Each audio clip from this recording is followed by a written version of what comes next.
Muy buenos días, queridos hermanos. Hoy estamos en Amanecer con Jesús y seguimos con nuestra lectura de nuestro libro Modelo de Transformación Social del Antiguo Testamento de nuestra autora Landa Cobb, editorial Jucom, el hallazgo de los principios eternos de Dios para el discipulado de las naciones. Estamos en el capítulo 2 y dice, perdimos la mentalidad cristiana. Ama al Señor con todo tu corazón, con todo tu ser y con toda tu mente, le respondió Jesús. Este es el primero y el más importante de los mandamientos, Mateo 22, 37 al 38. Porque si yo oro en lenguas, mi espíritu ora, pero si mi entendimiento no se beneficia en nada, ¿qué debo hacer entonces? Pues orar con el espíritu, pero también con el entendimiento. Primera de Corintios 14, del 14 al 15. El Evangelio de Salvación. ¿Qué problema puede haber con el Evangelio de Salvación? Tal vez se pregunte. ¿Qué respuesta cabe dar? Ninguna. No hay nada erróneo en el mensaje del Evangelio de Salvación que predicamos. Pero como evangélicos hallamos del mensaje de salvación, de nacer de nuevo, de creyentes nacidos de nuevo, iglesias nacidas de nuevo, el nuevo nacimiento de Jesús salva, como si la experiencia inicial de la salvación fuera único mensaje. Jesús predicó que el único camino para entrar en el reino de los cielos es el mismo, pero constantemente encuadró un mensaje de salvación en el contexto más amplio del reino de los cielos. Nunca se refirió al evangelio de salvación. Jesús enseñó el evangelio del reino, salvación y verdad en cada aspecto de la vida. No obstante, más de 150 años de obra misionera han estado dominados por el concepto de salvación como única meta. El fruto de este evangelio truncado no es menos trágico que cuando un niño se convierte en adulto y que es incapaz de hacer nada por sí mismo. Algo debido ir terriblemente mal. El designio de Dios debió quedar interrumpido. Esa vida no se desarrolló por completo. El niño sigue siendo precioso, un gran don de la vida, pero los planes y propósitos originales de Dios para él fueron distorsionados. Este principio es idéntico en todo su reino. Además de nacer de nuevos, hemos de creer en las cosas de Dios en cuanto se aplican a la vida eterna. Debemos transformar nuestra mentalidad y llevar todo pensamiento cautivo para ser sometido a las verdades del gran reino de Dios. Tenemos que aprender a vivir como Dios quiere que vivamos. Es lo que el surafricano Mitchell Cassidy llama gran inversión. Tomar el mensaje integral predicado en el Antiguo Testamento y reducirlo a la entrada del reino, el principio se ha convertido en meta, la salvación. Queremos salvar a la gente y una vez que son salvos procuramos integrarlos a la iglesia. Luego tratamos de evangelizar a los que nunca han oído el mensaje y este es nuestro concepto de las misiones. Esto es la evangelización. Tendemos a creer que hemos cumplido nuestra tarea cuando un pueblo oye el evangelio de la salvación y se planta una iglesia en su seno. Hace 2, 3, 5 siglos, los propios padres de la iglesia se habrían asombrado de este énfasis de la salvación con exclusión del resto del mensaje. Y el mensaje que reformó a las culturas occidentales y edificó naciones sobre valores cristianos sólidos no fue el evangelio de la salvación, sino el evangelio del reino, que incluía la salvación. Y las verdades del reino han de generar transformación a la medida que enseñan a vivir cada aspecto de vida.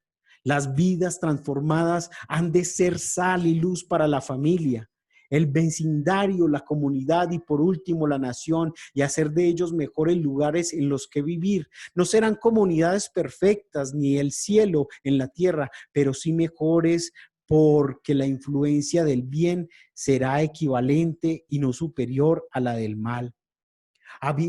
Ha habido grandes ejemplos de esto en la historia. Tanto se han enfatizado las vidas transformadas en la historia de la iglesia que se ha dicho que nunca vivió un reformador que creyera que el propósito de Dios se redujera al avivamiento. Todos creyeron. El verdadero avivamiento culminaba en una reforma significativa de las comunidades, gracias a la influencia de la iglesia avivada en una sociedad más extensa. La primera iglesia transformó a Israel, revolucionó el imperio romano y sentó las bases para que los países europeos llegaran a ser los más prósperos del mundo. ¿Qué diferencia se aprecia en la historia misionera moderna? El África evangelizada está peor hoy en todos los aspectos: enfermedad, crimen, justicia, economía y familia, que antes que el cristianismo llegase al continente. Norteamérica tiene un enorme y al parecer creciente número de creyentes practicantes y sin embargo decae en la fibra moral y calidad de vida en todos los órdenes. Los misioneros estacionados en el subcontinente indio aseguran que aunque se suele afirmar que el estado Nagaland está cristianizado en un 80%, se pasa por alto que el 70% de los adolescentes de la capital son drogadictos. Ruanda, cuya iglesia conoció unos 60 años el avivamiento continuado, sufrió el cruel genocidio que generó una guerra civil tribal. Algunos aseguran que hoy viven más cristianos en el mundo que la suma de todos los que vivieron a lo largo de la historia. ¿Dónde está el poder para influenciar y transformar las comunidades que el apóstol Pablo, San Patricio, Calvino y muchos otros experimentaron en su tiempo? El fruto de la evangelización actual refleja el venga tu reino, sea hecha tu voluntad en la tierra como en el cielo. Desde luego que no. Entonces, ¿en qué hemos fallado? ¿Cómo hemos llegado a un evangelio tan menguado? La buena noticia es que hay respuesta a esta gran pregunta, y esta buena noticia porque el primer paso para cambiar es reconocer dónde radica el problema. Este es el caso. La raíz del problema es que hemos perdido la mentalidad cristiana. La mente cristiana dividida en los dos últimos siglos. Los cristianos, especialmente los evangélicos, han desarrollado una concepción compartimentada. Y es muy tremendo esta situación. Ya vas a ver por qué. Porque es compartimentada del mundo. Y este proceso ha tenido lugar en diferentes épocas, en diferentes regiones del mundo y en distintas denominaciones. Pero en general podríamos afirmar que el pensamiento dividido domina gran parte del cristianismo actual. El pensamiento dualístico reciente se desarrolló de la siguiente manera. Una parte de la iglesia adoptó la postura de que Dios se cuida de la salvación y por lo tanto corresponde a la iglesia atender a las necesidades básicas del hombre como alimento, vestido, cobijos, salud y tal vez educación. Como reacción, otra parte de la iglesia respondió con un resonante no. Su punto de vista es que solo el alma del hombre y su condición eterna tienen valor, por lo que es preciso hacer hincapié en su salvación. Los últimos pensaban que ellos se preocupaban por los asuntos espirituales, mientras que los primeros consideraban que ellos lo hacían materiales. A los que creían que la función primordial de la iglesia era perseguir la salvación que se les dio en llamar evangélicos. Estos llamaron a los otros liberales. Los evangélicos se preocuparon de las cuestiones eternas y celestiales. Los liberales se preocuparon más de las cuestiones temporales y terrenales. Los evangélicos predicaban el evangelio espiritual de la salvación y se concentraban en los aspectos sagrados de la vida. Los liberales pensaban, los evangélicos predican el evangelio social y se preocupan más de los asuntos seculares de la vida. La concepción dualista del mundo fue exagerada por un creciente énfasis en el retorno inminente de Cristo y la idea de que todo lo secular es destinado al infierno. Esta es una forma muy básica de concebir cuestiones doctrinales y considerablemente más complejas. Yo no soy teóloga ni historiadora, dice Landa, ni pretendo ocuparme de estas cuestiones amplias. El punto que intento defender aquí es simplemente que una concepción dividida del mundo penetró en el pensamiento de la iglesia y que esta concepción dualista redujo sistemáticamente el evangelio al mensaje básico que hoy se predica de mera salvación. Los cristianos en general se preocuparon más de las cuestiones invisibles de la fe, la salvación, la oración, el combate espiritual, el cielo y la sanidad. Empezamos a creer que solo teníamos tiempo para salvar almas.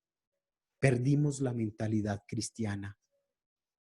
El evangelio dividido. Hay una columna que habla de espiritual y la muestra al frente con lo material, salvación y lo muestra al frente con social, eterno con lo temporal, celestial con lo terrenal, evangélico con lo liberal y sagrado con lo secular.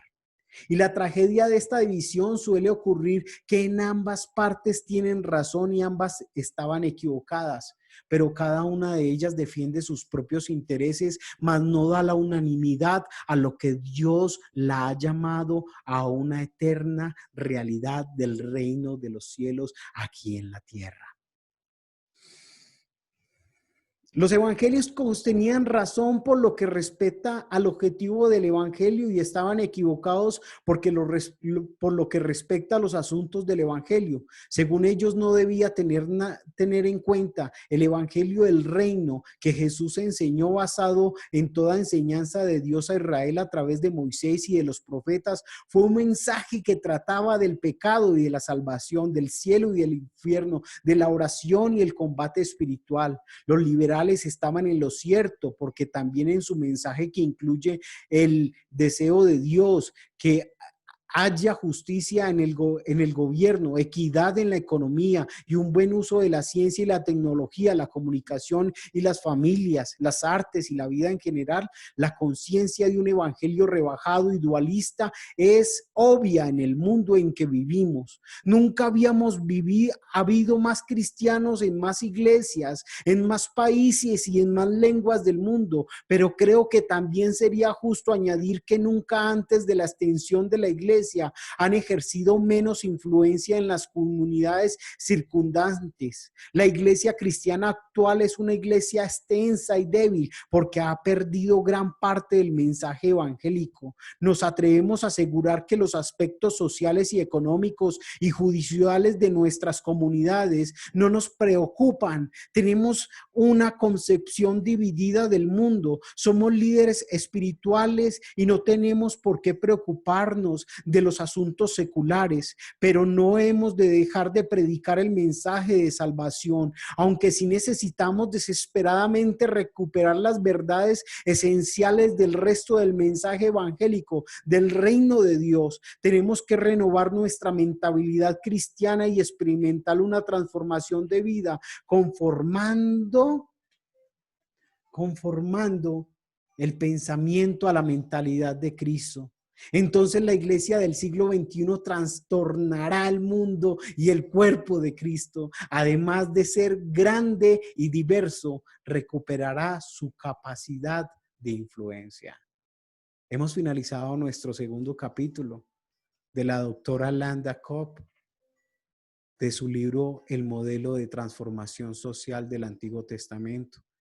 Yo te invito a que compres este libro, está supremamente exquisito. Es algo que nosotros estamos haciendo para incentivar la literatura cristiana en nuestro continente latinoamericano, ya que la lectura en Colombia ha menguado mucho en espacios que deberían recuperarse. Lee y compra un libro, pero literatura que en realidad transforme. Y esta es una recomendación que te lo hace el pastor José Gómez desde aquí, desde el exilio, como diría nuestro doctor César Vidal. Qué bendición ese hombre también. Les invito a que lo escuchen. Tiene un paisanaje muy completo del mundo que cambia, que transforma. Otro libro que llama mucho la atención, Un mundo que transforma. Les invito a que lo compren y también compra El modelo de la transformación. Yo creo que puedes dirigirte a CLC En CLC virtual, en la tienda virtual puedes obtenerlo. Es mejor que lo tengas físico, porque tiende a ser más relevante cuando tú te dedicas directamente a la letra que solo escucharlo. Lo he vivido a nivel personal con la Biblia auditiva, ahorita con tantas aplicaciones, una de ellas YouVersion es muy buena y se puede escuchar auditivamente, pero el nivel de concentración se pierde y el nivel de deducción, pues bueno, es de acuerdo a tu inteligencia. Hay diferentes inteligencias. Querido amigo, bueno, esto es nuestro segundo capítulo de la doctora Landa Cobb y el modelo de transformación social del Antiguo Testamento. Esto es Amanecer con Jesús y quien te habla el pastor José Gómez. Bendiciones.